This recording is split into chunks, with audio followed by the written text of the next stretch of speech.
బాన్స్వాడ నుండి ఈ రాష్ట్ర ప్రభుత్వం తరఫున మా కమిషనర్ మున్సిపల్ అడ్మినిస్ట్రేషన్ గారి ఆదేశాల మేరకు 100 రోజుల కార్యక్రమంలో భాగంగా ఈరోజు మా సిబ్బందికి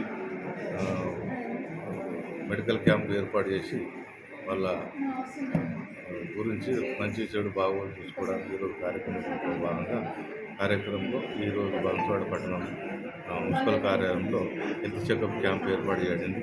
దీనికి గాను సంబంధిత లోకల్ హాస్పిటల్కి సంబంధించిన బస్సు దవాఖానకు సంబంధించిన డాక్టర్ గారు మరియు వాళ్ళ స్టాఫ్, ఆ విధంగానే క్షయవ్యాధికి సంబంధించిన డాక్టర్ గారు అందరూ వచ్చి మా సిబ్బందికి చెకప్ చేయడం జరుగుతుంది. దీంట్లో భాగంగా అందరూ మా ఆఫీస్ సిబ్బంది మరియు శానిటేషన్ సిబ్బంది, డాక్టర్లు అందరూ మా స్టాఫ్ అందరూ పాల్గొన్నారు.